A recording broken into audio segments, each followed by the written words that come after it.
Welcome back to Mighty Number 9. Do you remember Robot Masters? Remember how fun those guys were?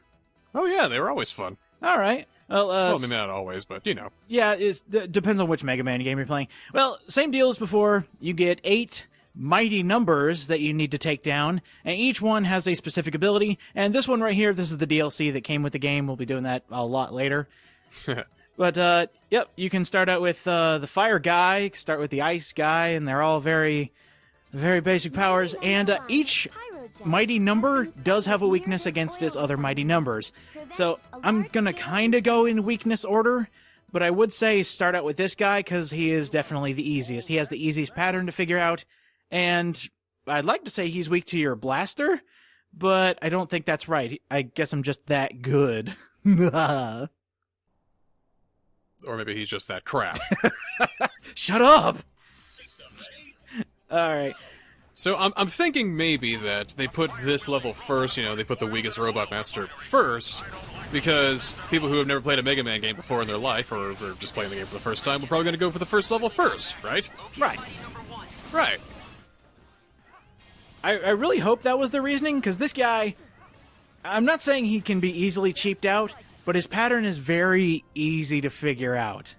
And especially with audio cues, and that's a little something I like about this game, is the fact that, unfortunately, I'm going to have to speak up for some of the older Mega Mans that had voice acting, but audio cues actually do help when fighting some of these bosses, and this one actually does have a really good audio cue. Boy, you're making me remember how much I hated Mega Man 8. I too hate it, but sometimes those audio cues are a godsend, man.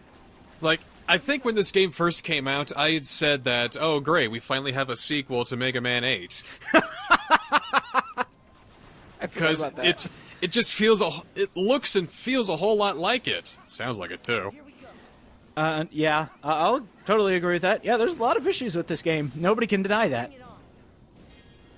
I think I know why this game is just... It just immediately makes me say I hate this. I think it's just the aesthetic of everything. It just looks so bland. Yeah, as I said in the first episode, if they would have kept with their original art styling, you know, having a bit of hand-drawn action in there, I think it would have been a little bit more pleasing to the eye. And then you have all the other problems, such as, you know, voice acting, the final look of the game, the fact that it's a little glitchy. Yeah, I love that. The fact that it crashes, you know, it's a broken mess. Pyro, wait!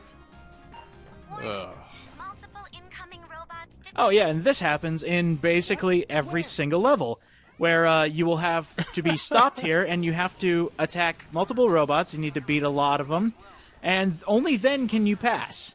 So we're going to be here for a little bit. It's like a little gauntlet. Yeah, it's just a little thing here that we need to take care of, and it also doesn't help that these robots in the background are making it really annoying to traverse the area. Oh god! But yeah, no, it's not that bad. You get some extra points for beating it quickly. I certainly did, Dr. Sanda! I saw all those bots. There were a lot of them. That's actually one problem I do have, is the characters are kind of like really badly written. Like, Sanda's probably the worst one out of all of them, and there's one level in particular where I really can't stand him. That's not here nor there. This is the level with a lot of fire. See all that oil on the ground? There's a bunch of fire robots on some of these platforms, so they can light the floor on fire, so you don't want to go on the floor. You know, I think my favorite Mega Man game was Mega Man 6. Mm-hmm. I don't know, I like the music. I thought it was just, you know, it stood out amidst all the really repetitive NES ones. You know, I liked it at least. And it just kind of feels bad to see Oil Man's name being brought to shit, just such terrifying depths, you know. I could have sworn Oil Man was in the remake of 1. Am I wrong on that? Wait. No, number 6 had like Flower Man and Centaur Man and Yamoto Man. Flame Man! I'm thinking of Flame Man. Oh, Sorry. yeah, Flame Man. Okay, yeah. Flame Man. So I'm thinking of Flame Man because it had the oil traps. No, Oil Man is... we don't talk about Oil Man. You know, I actually thought that remake was actually kind of fun because it was playable. And this part blows. Oh my god, this part blows. What? Oh, that's instant death.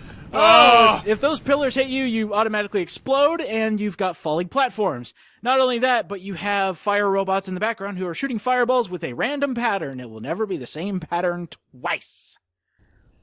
This is getting fucked over by RNG, I guess? Just that one instance, and when I played it my first time, I felt so hurt when I made it all the way here, and then I realized how close I was to the end of the level. Oh yeah, and those pillars in the background, they can take out your platform, so you kind of have to be quick. It's either that or really know how to spam your dash. Yep, that took out one of them. You actually need a platform for this one. And I was right next to the end, go figure. Hope you didn't like that big score you had. Mm-hmm, yep, it's gone. Now it's gone. Yeah, if you die once in the level, your score is basically toast. But here's our first boss. You. Why you not burn? Why you not? Oh wow, this has got early morning, Saturday morning kids anime voice acting written all over it. Oh, and the bad thing is, this guy's great. He's a great actor.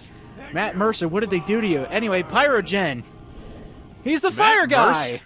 Yeah, Matt Mercer, you know, Leon from Resident Evil 6, Kanji Le- from Persona 4, That's yeah. Leon! No! Oh, yeah! And this does him no favors. I thought Troy Baker was Kanji Tatsumi from Persona 4. He was, and then after Troy left, Matt Mercer took his place. God damn it. Yeah, so you got good actors here, and I'm going to be really sad when we get to one of the mighty numbers. It's one of the best voices in the business. But anyway, let's talk about Pyrogen. Basically, his attacks are, run across the field and you dash over his fire. But when one of his audio cues shows up, he will run towards you and stop and explode. So you need to pay attention to where he's going. You can even bait him to where you can send him to the middle of the level and then dash away from him, like right there. You can bait him into coming towards you, then dash away.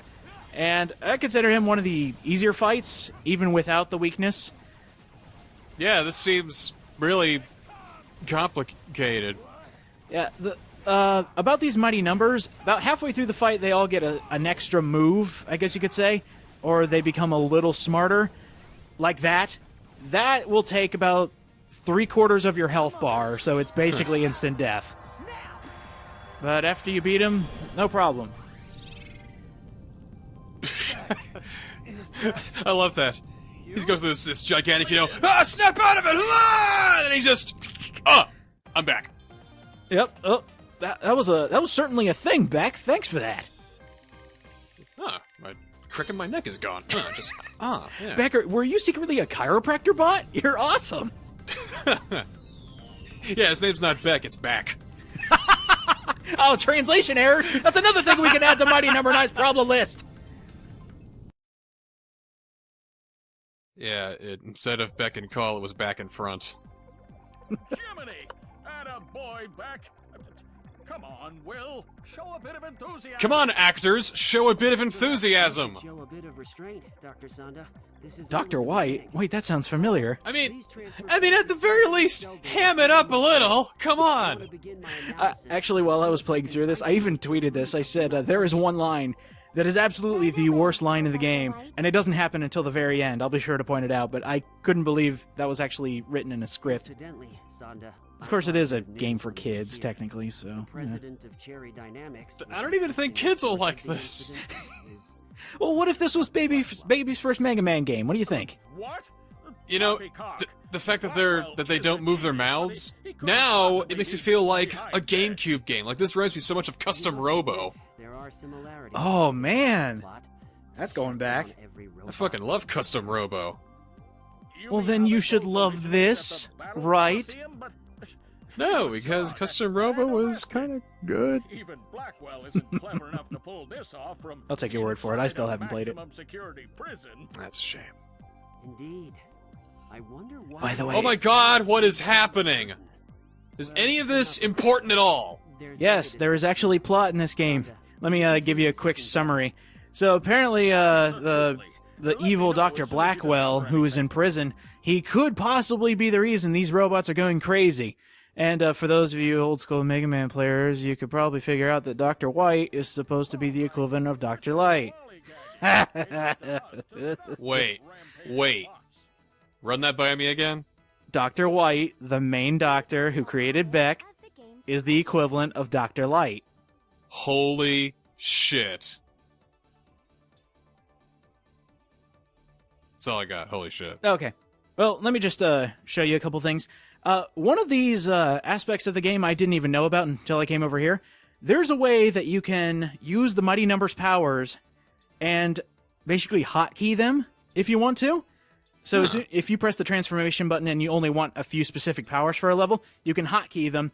Press the power button, it'll go to that next one, and then when you want to switch again, it'll go straight to that next one. So that's kind of cool.